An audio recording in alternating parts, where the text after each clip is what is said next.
త్రిదశ rice అన్నింటికీ దగ్గరగా మీ మనసుకి మరింత దగ్గరగా Tridasa rice where life shines.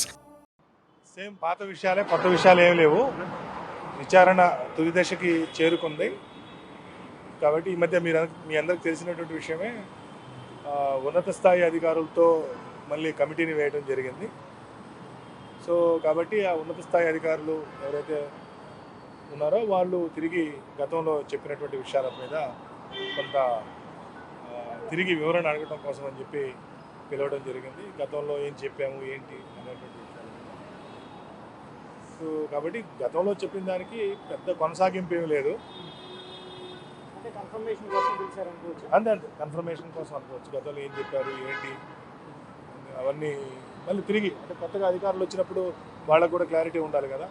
That ప్రధాన ముద్దాయిని మీ అందరికీ తెలుసు, నిన్నటి వరకు ప్రధాన ముద్దాయిని విచారించారు కాబట్టి ప్రధాన ముద్దాయి చెప్పినటువంటి విషయాలు ఏమో ఉంటాయి కదా, వాటితో క్రాస్ చెక్ చేసుకోవటము. సో దీంట్లో ఉండేటువంటి అలాంటి సాక్షులందరినీ కూడా, ముఖ్యమైనటువంటి సాక్షులు మళ్ళీ పిలిచే అవకాశం ఉన్నట్లుంది. అందుకోసం నిన్న రమ్మన్నారు. నేను బయట ఉండడంతో రాలేకపోయాను. ఈరోజు వచ్చేసి నాకు తెలిసినటువంటి విషయాల్ని షేర్ చేసుకోవడం జరిగింది. మళ్ళీ పిలుస్తూ ఉన్నారు. ఈ వారం రోజుల్లోనే మళ్ళీ పిలుస్తాము. అంటే ఆల్రెడీ నేను గతంలోనే చెప్పున్నాను కాబట్టి ఏం జరిగింది ఏంటి అనేటువంటిది వాటితో క్రాస్ చెక్ చేసుకున్నారు. సో నాకు తెలియని విషయాలు కూడా చాలా. సో ఎందుకంటే బేసిక్గా డిపార్ట్మెంటు డేటా మన ముందర పెడితే కానీ మనకు కూడా అర్థం కాదు కదా, మన ఫోన్ ఎప్పుడు ట్యాప్ అయింది, ఎవరితో మాట్లాడినటువంటి విషయాలు ట్యాప్ అయినాయి అనేటువంటిది. సో వాళ్ళు ఆ డేటా అంతా నా ముందర పెట్టడం జరిగింది. వాస్తవాలు చెప్పారు. అవునండి, నేను వీరితో మాట్లాడిన మాట వాస్తవమే. ఇప్పుడు మీ పోలీసులు చెప్తున్న దాన్ని బట్టి మీ ఫోన్ ఎప్పటి నుంచి ట్యాప్ అవుతుంది సార్? అంటే వాళ్ళ దగ్గర కూడా మొత్తం డేటా లేదు కదా. వాళ్ళ దగ్గర కూడా మొత్తం డేటా లేదు నాకు చెప్పడానికి. సరే, నాకు 2020 నుండి నా ఫోన్ ట్యాప్ అవుతున్నట్టు నాకు అనిపించింది.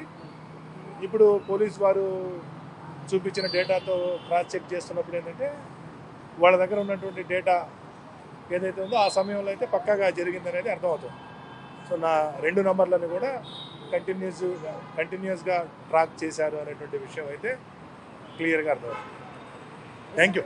సిట్ విచారణ మీద ఫైనల్గా ఏం చెప్తారు సార్? రెండో సిట్ అంటే యాక్చువల్గా సిట్లో ఇప్పుడు చాలామంది, అంటే హైదరాబాద్ కమిషనర్ గారి నేతృత్వంలో ఈ సిట్ విచారణ ఇప్పుడు జరుగుతుంది కాబట్టి కొంత సీరియస్నెస్ రావటం. గతంలో ఏంటంటే ఆ స్థాయి అధికారులు లేరు కాబట్టి కొద్ది మందిని విచారించడానికి ఇబ్బంది పడినట్టున్నారు. ఇప్పుడు ఉన్నత స్థాయి అధికారులు ఉన్నారు కాబట్టి అందరినీ పిలిచి విచారిస్తున్నారు. బహుశా ఇదంతా అయిపోయిన తర్వాత ఛార్జ్ షీట్ లాంటిది ఏదైనా వేస్తారేమో. నేను ఏదైనా 1-2 నెలల్లో ఈ కేసు కొలిక్కి వస్తుంది అనేటువంటిది మాత్రం నాకు అనిపిస్తుంది. ఇది చూస్తుంది. ఈ రోజైతే ఎవరిని పిలవలేదు, నన్ను ఒక్కరిని పిలిచారు. మరి బహుశా నన్ను పిలిచినట్టుగానే మిగతా వాళ్ళని కూడా పిలుస్తారేమో. ఎందుకంటే చాలామంది పెద్దలు ఉన్నారు కదా, బహుశా వాళ్ళని కూడా పిలుస్తారనుకుంటున్నాను నేను. Thank you very much.